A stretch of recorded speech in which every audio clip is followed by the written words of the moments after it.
Ah, dang it. I rest my case.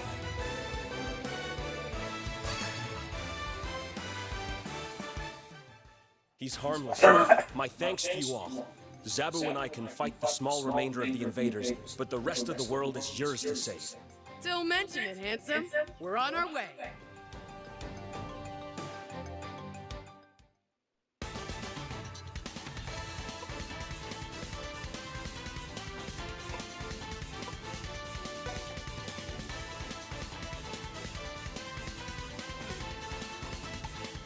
Wolverine, what I do. Wolverine, what I do.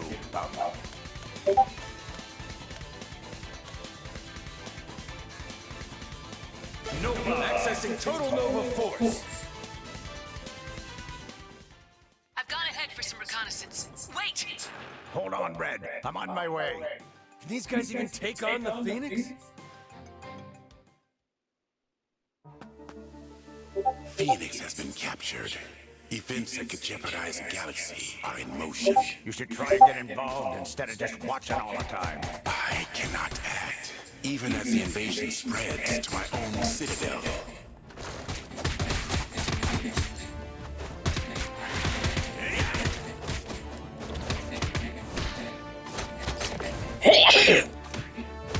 Ow.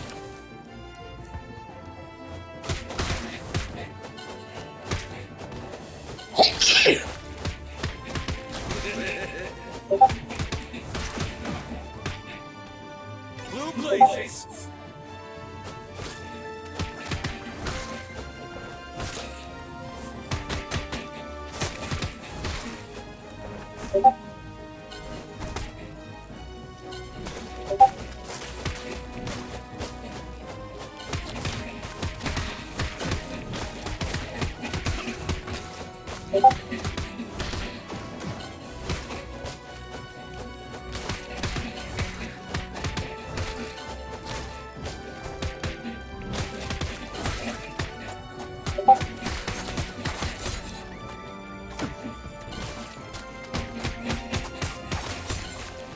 Gotcha.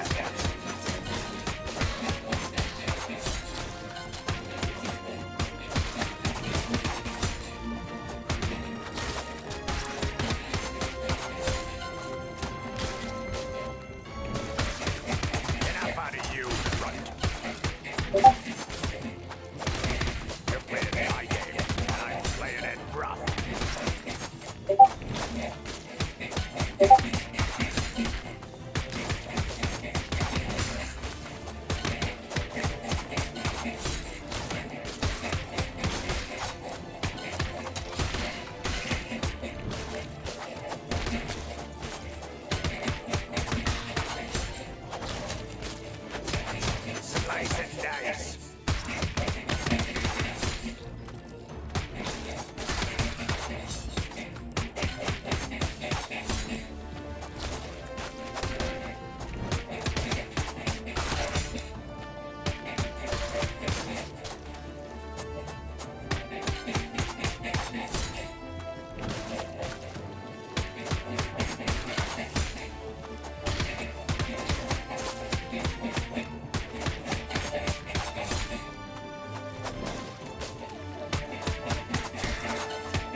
charge up.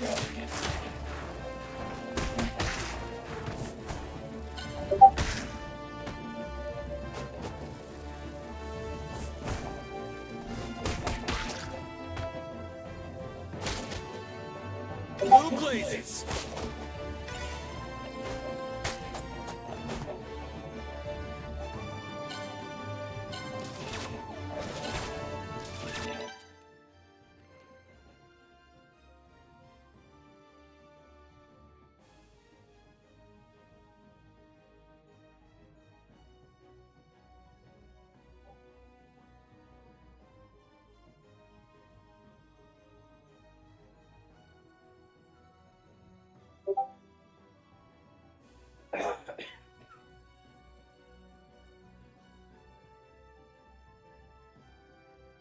Was not looking good. This doesn't look that bad to me. It's obviously not as good as something like, for example, Menju Toyotaro, which once again people bitched about Toyotaro, his art, as well as saying like, oh, the anatomy's bad and all this. And I mean that's fine. I understand if you're an artist and you're criticizing it, that's fine. But I mean he seems to just be doing the same shit he's always been doing, so I doubt it's gonna really change. But I don't think it looks bad. I think this looks gas. I think this looks badass. It's just artwork that he's doing. This isn't what the manga looks like. Like, it doesn't have that crazy airbrush and, like, the almost more realistic features. It doesn't look like that normally in his art, right? In terms of, the manga. Obviously, the manga is just black and white, plain stuff. But the official Dragon Ball site posted this. Join us for the Dragon Ball Pop-Up Tour USA 2026 and experience the world of Dragon Ball. The tour will begin in February next year, visiting 5 locations across the U.S. Special event page. Now, this is actually just really cool to see Dragon Ball doing this, and if you take note of the time whenever this is going to be going on, this is actually after, okay? It's going to be a little bit after the Genki Dai Matsuri event, which is, I believe, late January, so we could be seeing some stuff related to that event, maybe, I don't think it's going to be anything new, but, maybe just promoting whatever is going to be revealed at that event as well, right? So we have one in, I'm assuming it's going to be probably like Chicago, that's going to be its first stop. The second stop will be in New Jersey. Third stop will be in Florida. Fourth stop will be in Texas. Let's go. I'm from Texas. I live in Texas. So this is where I probably will be. So if you want to meet me there, hell yeah, let's do it. I'd love to meet you guys at this event. Depending on where it is, it might be, usually an event like this, the 4 cities, it would either be DFW, Dallas-Fort Worth. It could be Austin, Texas. It could be Houston, Texas. And it could even be maybe even San Antonio, but less likely on that. I think Austin, DFW, and Houston are the top 3 cities that we can see it in. So if you do live somewhere in that area and are going to be there, let me know. I might actually be there as well. I don't know exactly what this event is going to be about. I think it's just going to be kind of like a fun thing to promote some of the new stuff. And, there'll probably be like game-related things. I don't think there's going to be like massive, crazy new reveals at this event. There could be, but they haven't shown any information. And then, of course, the final stop is going to be in California, most likely like Los Angeles or San Diego. They haven't revealed it. They said stay tuned for more information. Now, if you go on the Dragon Ball Card Game Fusion World website, all it says is fans all over the USA will get a chance to experience various Dragon Ball related activities, products, and more. So it's just a fun thing. If you're a Dragon Ball fan, I would definitely go to one of these. You have a lot of different areas. There are 5 different areas. You have one on the West Coast, Central, and then East Coast, right? So there's tons of opportunities to be checking this out. And even if you don't live in that specific city or state, the travel for it, you'll be able to have some type of travel where it's only going to be maybe a couple of hours if you're going to be flying over there, right? So I think this is a really cool idea. I hope that they, have this as a thing that they do every single year. Lots of kids who are new to the series are going to be introduced to it. And, Dragon Ball is going to be huge in 2026. I'm just going to say it right now. There's going to be big shit. So I would definitely check this one out if you guys can. So I don't know if this is exactly what's going to be. Shoutouts to the Dragon Ball Daima account here. They put, I thought it was a start first, but the pop-up tour should be similar to the one that they had in Thailand. So allegedly there was a Thailand event that was similar to it. It is a tour. This isn't the same exact event, but I can imagine it's going to be stuff like this. You're going to be seeing like giant statues and even making figurines or just figures. There's probably going to be like card game related events and stuff. It's just going to be a whole celebration of stuff related to Dragon Ball. They said Dragon Ball related activities too. I think it's going to be kind of cool. But yeah, I wouldn't look too deep into this in terms of it's a massive special thing. They're going to be revealing up.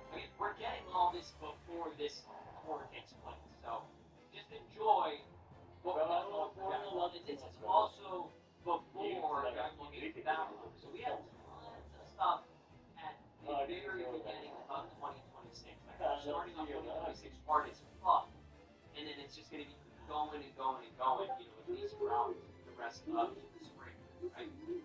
So when it comes to the GameStop Studio event, just a reminder, it's on January 25th, 2026. It's going to be early in the morning, JST, and it lasts all day long, which is awesome. Related products, it could be anime, movie. That's the only thing that I can think of that it should be. It's going to be either one or the other or both, right? So like both. And then we have another thing probably which they brand new video game again before Battle Hour. So whatever happens at this event, we're going to be seeing follow-up shit likely at Battle Hour as well, right? So I'm just saying, like, I know it's kind of dead right now, believe me. I know it's but the reason for that being is because this is the calm. Y'all are not ready. I am not ready. There's too much shit that's going to be happening at the beginning of the year. And you may think you're ready. But you're not ready. Because again, there's just so much, right? We have so much stuff after being tried for so long. We haven't had anything brand new since, I guess, what, the beginning of this year? When it ended in February, March, or that was it. And even then, wasn't anything crazy, right? It was all Super Saiyan 4 Goku versus Goma. That was it. It wasn't even the final life part. Right? Why was the one that finished off it? It was kind of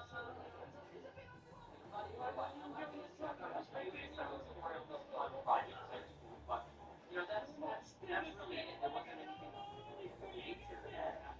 Everything else that has followed up from that has just been video game related. And the video game related stuff is not right. Games, right? So that's all they just been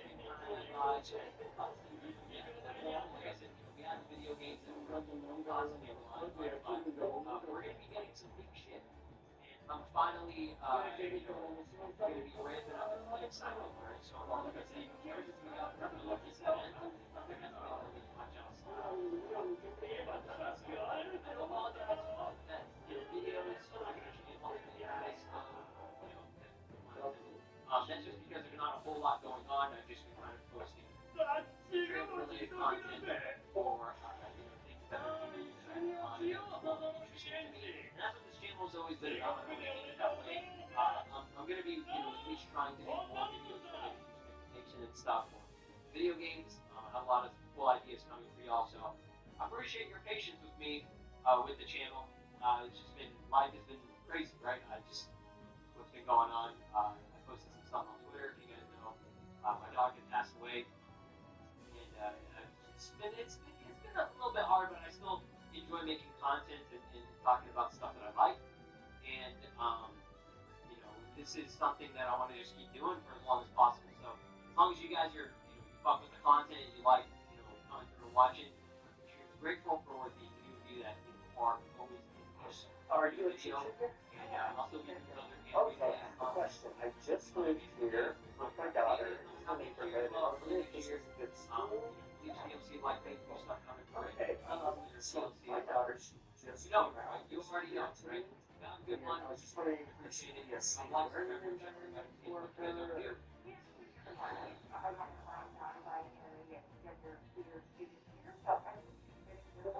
Okay, and I saw that you have a sign in the window. It says everyone is welcome here except ICE. If I ICE were to come onto the premises, would you guys kick them out? Okay, isn't that how immigration works? Isn't that how immigration works? Everyone's welcome except illegals, and if they come to the country, we kick them out? Well, it's a simple question. You should be able to answer it. You're a teacher. You don't need to know who I am. I'm undocumented, ma'am. Ma'am, no one's trespassing on illegal land, so. Oh, so now you need my papers? Are you the Gestapo now? You want to see my papers?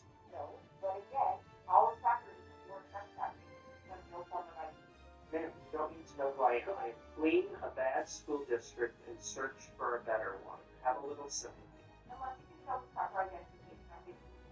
So you're going to call security to take me out simply because I'm an undocumented person on your property?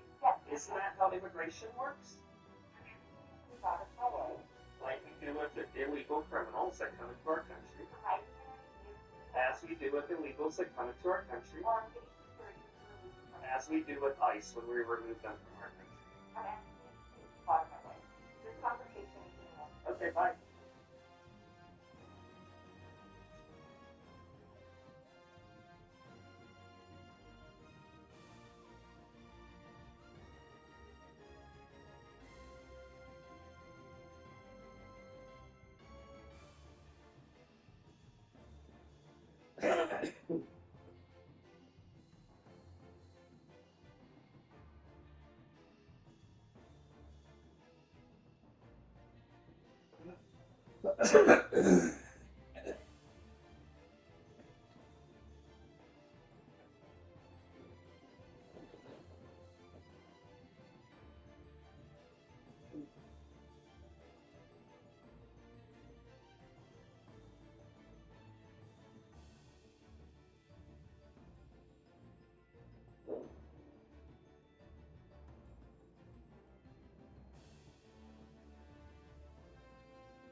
Meteor fist!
This is my kind of party.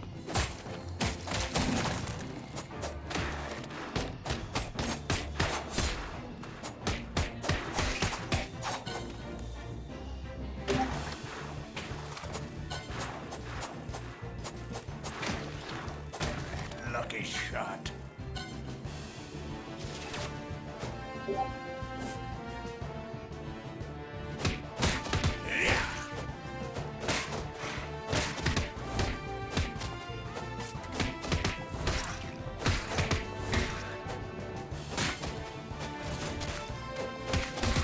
Nova B!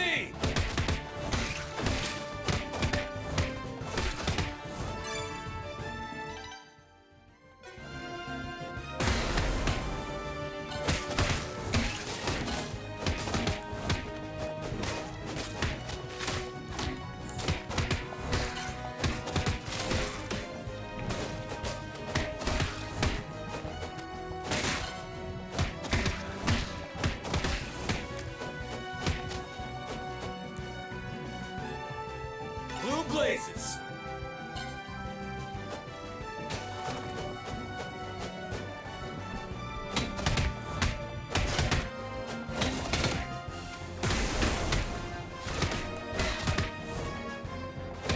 Rocket punch!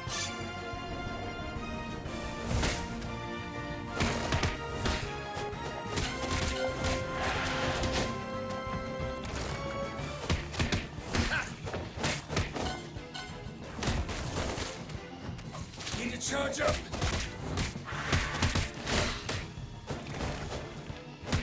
Meteor Fist!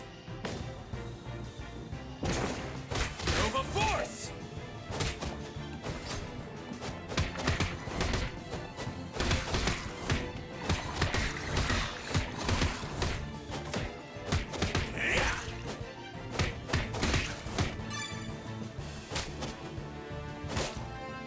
Blue blazes! No! I won't give in! Life incarnate! I am the Dark Phoenix! No! This is gonna hurt.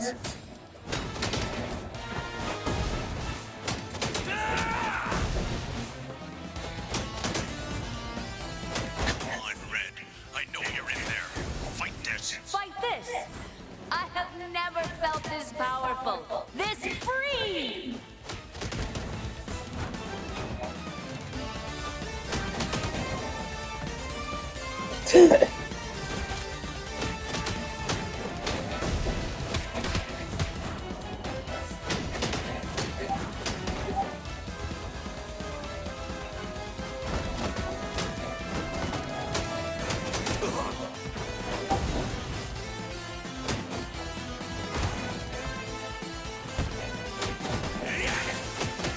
Unbreakable metal!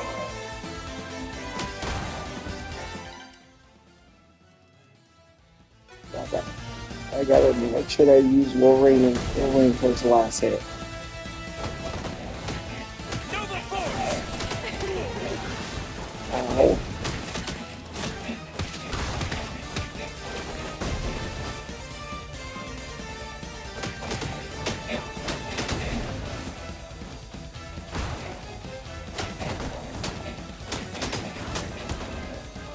Centurion down! Now it's my turn.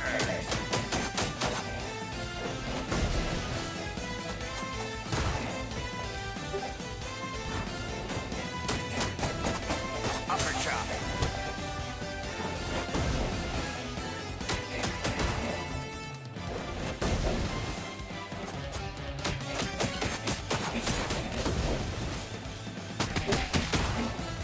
Damn it.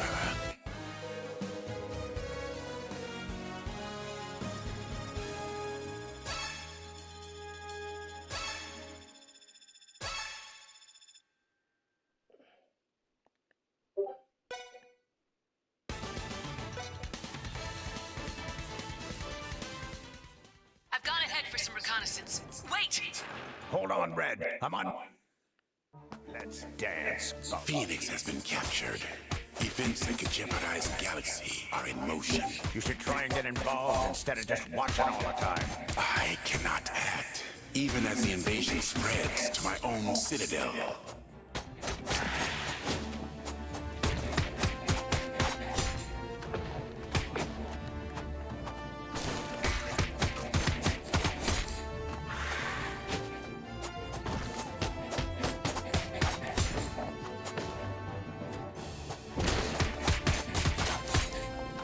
I'm razor sharp, Bub.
A table is an object. Well, A table can't identify as anything. It doesn't have a what choice. else give you an objective definition of what a woman If is? I decided right now that I wanted to identify as a woman, I would keep working. Oh, okay, but that doesn't answer the question. I know, but right now I'm a man, right? So if that happened right now, I'd be what what? that thing is. Once a person makes the decision to identify as a woman, Got it. That's a definition. What is a woman? that's the definition. I know, but you have to tell me what. A person who identifies themselves as a woman. But you have to identify. How do you know that they are that thing? I don't need to know what they are. I can ask them if I want to know. But there needs to be. You need to tell me what that thing is. Somebody who. You need Okay, to so tell we're not me. getting anywhere. We're not You getting need- well, anywhere. no, that's important because it's like saying a giraffe is a thing that looks like a giraffe, or a coyote is a thing that looks like a coyote. It's called circular reasoning. You have to give me a actual definition. I don't have to. I did give you a definition. No, you said that a woman is something that thinks they're a woman. That doesn't give me a definition. That's simply What would you consider a definition? an adult female of XX. No. I mean, like, what makes that a definition? I don't necessarily think that you can define a woman just by her chromosomes. Women are so much more than that. They come in a variety of shapes, sizes, colors. And I don't necessarily think that you can count out somebody who's trans just because they don't have a certain type of chromosome. There are also people who are born, I'm drawing a blank. Intersex. Yeah, So XXY or YY. Or just, yeah, or like X0, So- nothing. So natural mutations upon the binary. Yes. But they don't have both sex organs that both operate, right? Yeah, but that also I don't think necessarily works, right? Because if it's X One plus is X, not there's So you're either more male or more female, right? So you might have both penises at the time. There's never been cases where you find it yourself. okay. Works for the situation, but I also went to that one of my best friends who's trans. I would say she's more of a woman than I am. I think that women define themselves by multiple things, not just their sex organ. If somebody asked me who I was as a woman, I would not say I have a vagina. I'm Totally fair. No, I think you said something smart. You said that person is more of a woman than you are. Therefore, you're grading off a definition of something accomplishes womanhood. What is that? I think it's, well, that's the thing too, and I do feel like it's a little complicated, right? Because there are social norms for a gender, but I do think you try to break that, right? For It's sure. just, But you said that specific friend is more of a woman than you are. Why? I think she's a better person than me. I think she So lives you're life. better. She's a better woman than I am. I'm not saying women are better people. What makes a woman a woman? You said she's more of a woman than you are. So I want to know what that definition is. Right, okay. I'm gonna let somebody else go.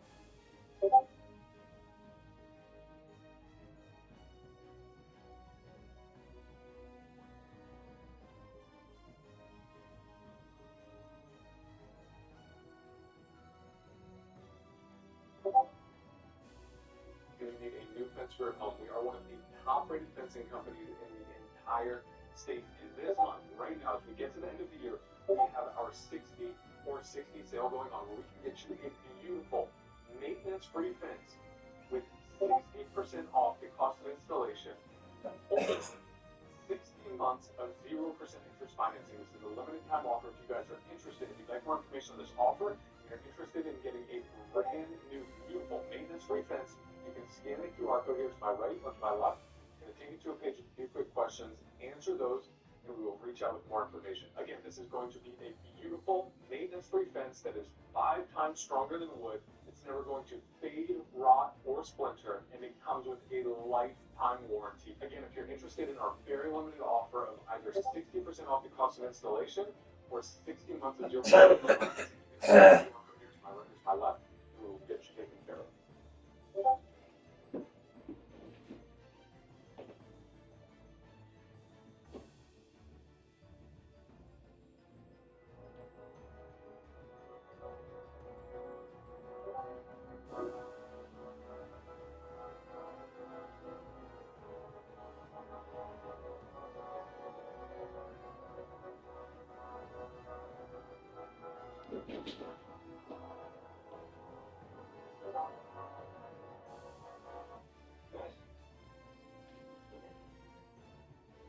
of a second. I already played the first one.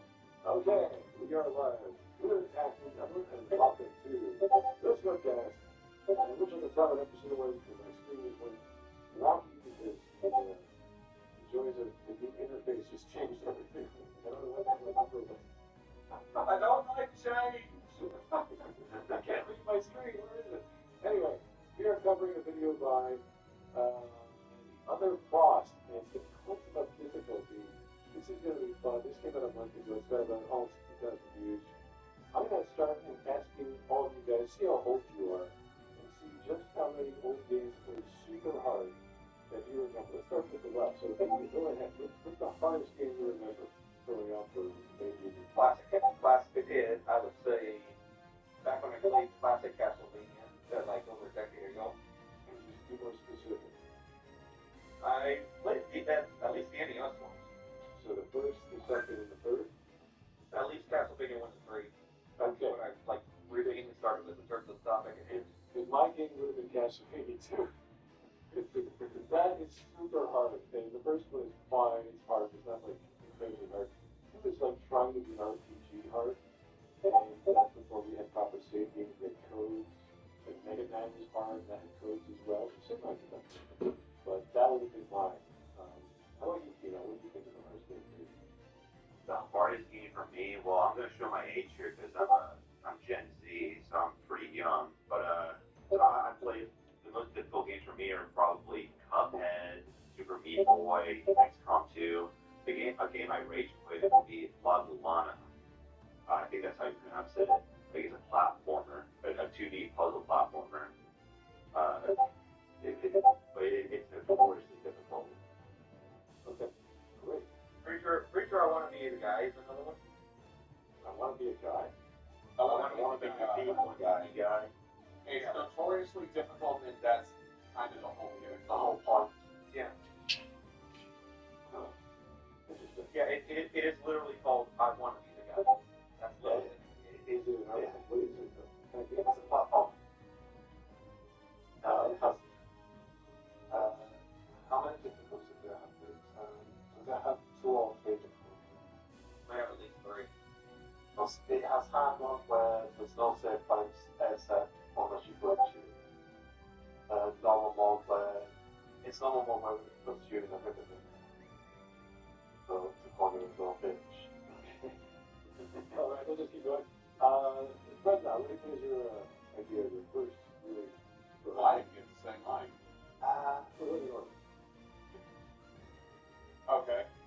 And that's not the order on screen. Okay, yeah, that's the beat. That's not the order on my screen. I think that's first experience with a game I found difficult would be Donkey Kong Country. Yeah, those are brutal. The original or the Returns? The original. The Returns games are also very challenging. Yeah, that's part of the point. So go ahead. Sorry, yeah.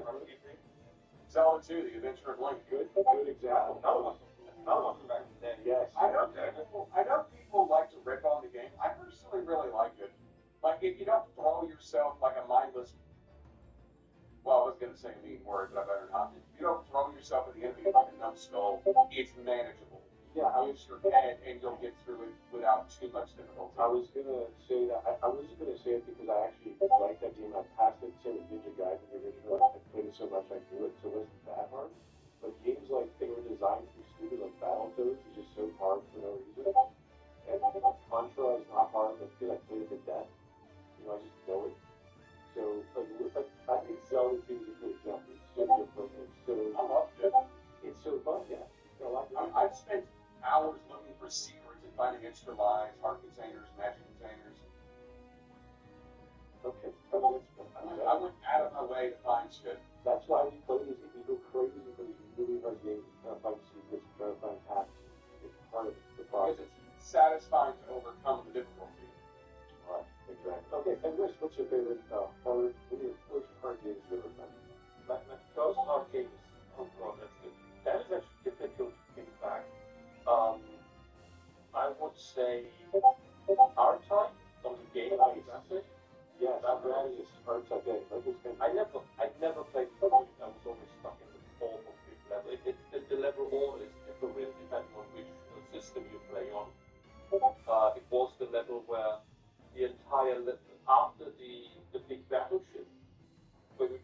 entire level is the boss, Yeah. which was super cool. And there's a level in the R-Type where the entire level gets filled up with tiny obstacles that you need to shoot through to shoot yourself apart through it. I never managed to get through that. And the other one was Lionheart of the Amiga. Was an absolutely stunningly beautiful game. And well, it was also one of the hardest games ever made, and the studio sadly died making it. It came on, I think, 7 or 12 diskettes. I don't know how you call that, the floppy disks. And they even wrote into the manual, we know you like pirating our games, and that honors us because they're so, that means they're good. But please buy this one, let your friends to buy it, because we're kind of dying here. And there was one on the Game Boy Family, I don't remember the name. It had like a metal cover on it. And that you played at night, looking nothing like the guy on the cover. And it was really hard. Well, you were just was a platformer from left to right. And it had falling damage that was so brutal that you could accidentally die anytime. Yeah, so games like that sounds like classic 2D side scrollers, and the art is so beautiful, just don't keep going. I was going to mention games that are designed to be hard, like, I don't know if you guys remember, like Shmup games or Ikaruga in the early 2000s. The Dreamcast, like, those were like bullet hell games, and it's designed to just go crazy. You have to learn how to use your shield to reflect them. So there's lots of games designed to be hard, regardless of the difficulty level. You could argue Devil May Cry, those Twitch games, and always been that way. So I wouldn't call them super hard, but they require a level of skill regardless. It's difficult to play those games. But yeah, no, the games were just designed with, like, I thought Castlevania 2, they were designed to be unknown, like you just don't know anything about them, you don't know how anything works. There's no guides, there's no instruction manual, you have to listen to like one sentence responses talking to the villagers, like what does the garlic do? What's the ore? Why do I need ore? Like, if you don't have this very many narratives, so games like that are original and super hard because that's how the designer had it in mind, and the technology only allowed for certain things. So, with this, the modern gaming, what this channel is probably going to be talking about, is full 3D games, camera controls, I'm assuming the Souls type games, and sorry? It's mainly just going to be Silicon. Is that it? The side stories good? Maybe some style that will, maybe they go to hook that up. I mean, there's some songs that's supposed to be pretty hard. Get good. Yeah, well, see, I think most of the difficulty out is from modern games. It's self-imposed from people give themselves additional experience try to within those experiences. That's the level of the Nuzlocke challenge in Pokemon. Yeah, and level 1 is hard. I've got my own personal one. I got my own personal one where I refuse to use fast travel as much as possible. In fact, with Expedition 33, you can get a Pictos that puts your health at 1 hit point, so you have to dodge and parry everything. Another example is permadeath challenges in games. Yeah. You know, Arkham Origins has that as the highest difficulty in the game, where if you get knocked out even once, you have to start the whole game over again. You know, like there's some survival crafting games that have hardcore modes. Yeah, I wouldn't even bring those up because every game seems to be having that, one death, the whole save game gets destroyed, like the new God of War games or stuff like that. It's like, yeah, that's fine, but it's not designed to be one way, the same way Yeah, as... that one, permadeath in particular, is such a toss-up. It's like, a lot of people like it, but most people are like, no, thank you. I think it depends on the game you're playing. A survival game, it makes sense, but for a more of an action-oriented game, I don't see the appeal of it. Yeah, well, it also, I'd like to give my perspective since I'm kind of newer guy, but something I found is that we've moved past the days of Roger Ebert saying that video games aren't art, of course, but evaluating way beyond that. Yeah. Yeah. But evaluating what games, whether games are like what specific games are high quality or low quality, is still a fresh concept in everyone's minds because we're not simply evaluating a game's story, but the gameplay as well, which difficulty is an element of. And see, back when I was a wee little peanut flex, I used to be of the opinion that if you complain about a game's difficulty, it wasn't the game that was the problem, you were the problem. Because of your poor attitude and not being the proper time to understand the game, because you don't like being challenged. The type of person I, of course, had in mind being shitty game journalist, with the most infamous example being the guy who played Cuphead and said it was bad because he couldn't get past the tutorial. I think everyone remembers that guy. Yeah, that guy. Speaking of that, something kind of funny. Something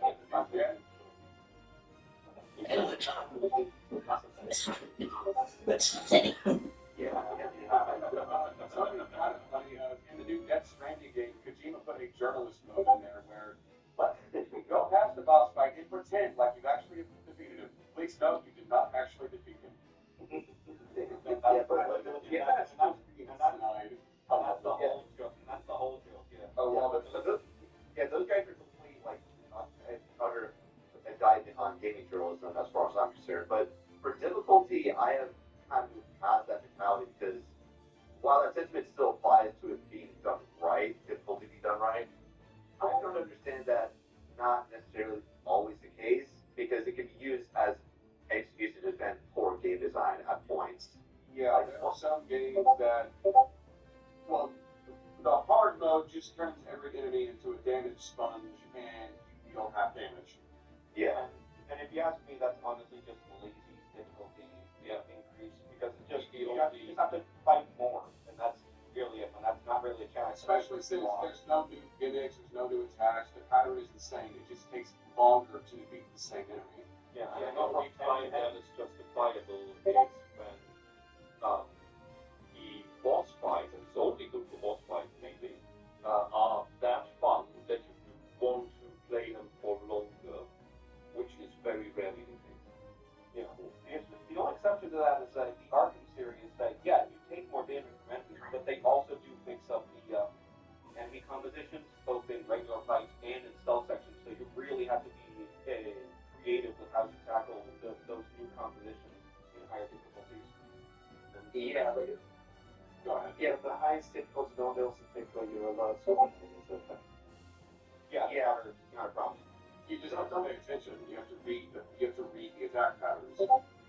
Yeah, something I find, like, in my experience playing games is that people, there's not just simply one type of difficulty, there tends to be, like, three main consistent types of difficulty. So, like, arcade difficulty, that's understanding controls, like having fast reaction times, and hitting buttons really fast. Then you have, like, resource management difficulty, so, like, making use of your dwindling resources and making the best out of them.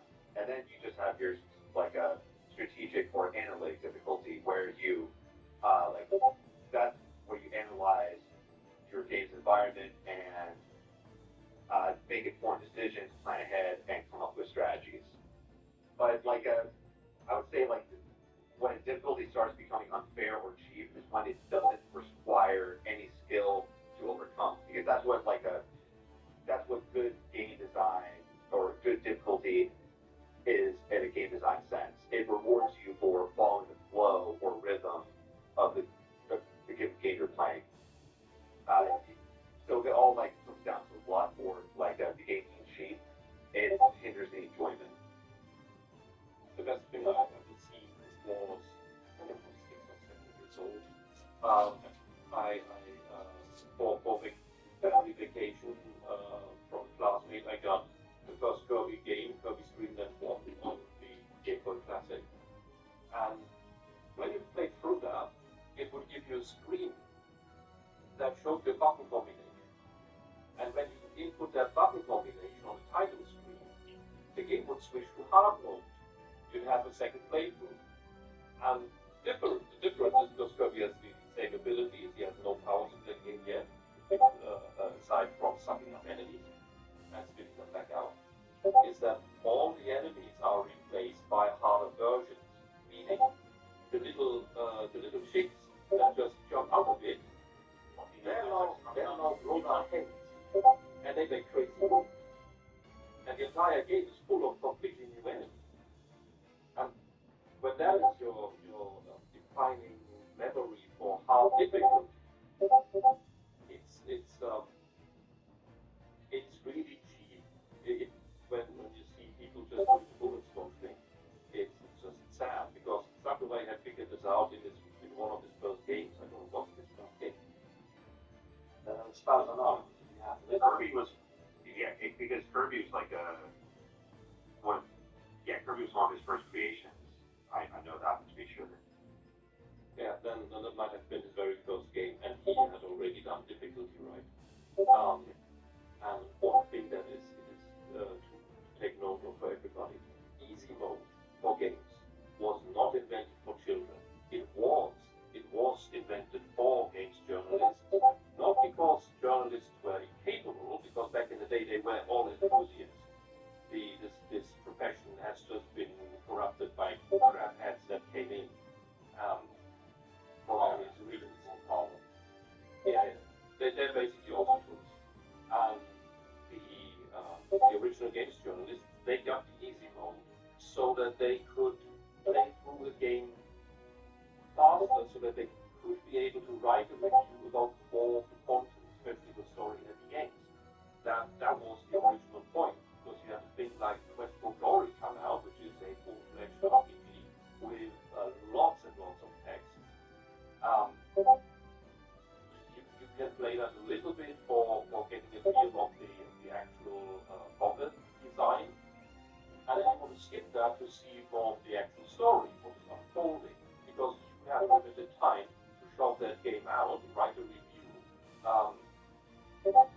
for your next magazine, for the next iteration of your magazine that you give in print before all the other magazines, because people want to write about read about a new game, and that was the original reason. Easy mode was never for children or for the disabled. We've seen plenty of examples where disabled people have played really hard games. The most defining thing of the last few years was the paraplegic who beat Sekiro, which was absolutely a delight to see. And that's why I'm personally all for renaming easy, which they already renamed to casual, but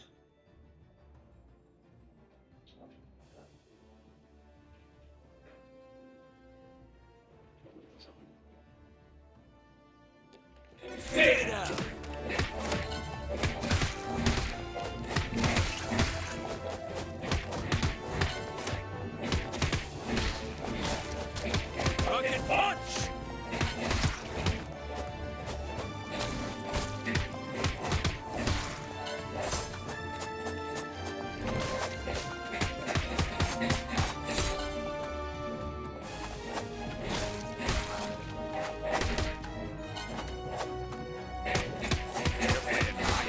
And I'm playing it rough.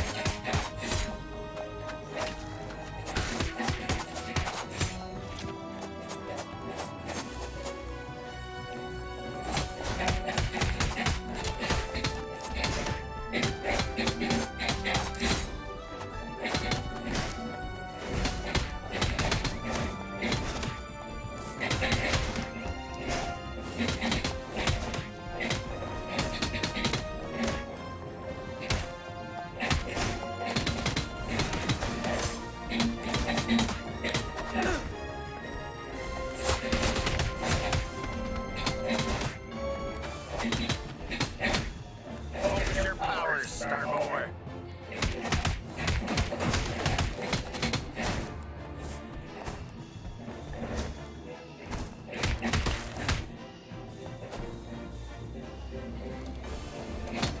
Meteor fist! Claws out, old man! Next time, try harder.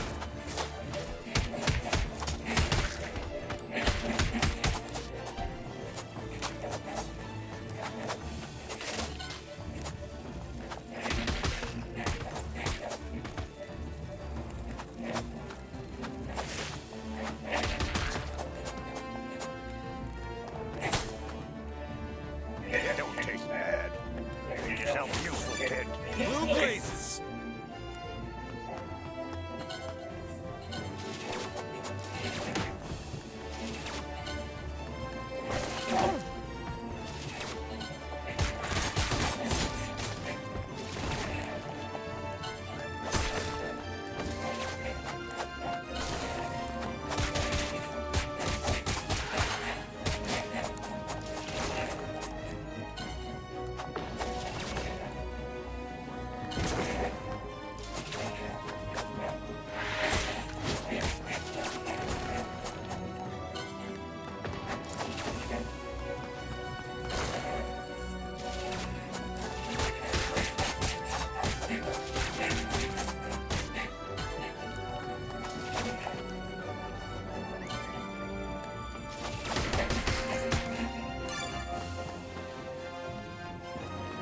Couple of hits will break away this barricade.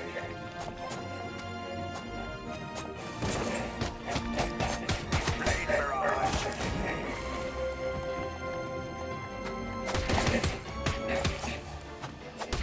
Try harder next time.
Blue blazes!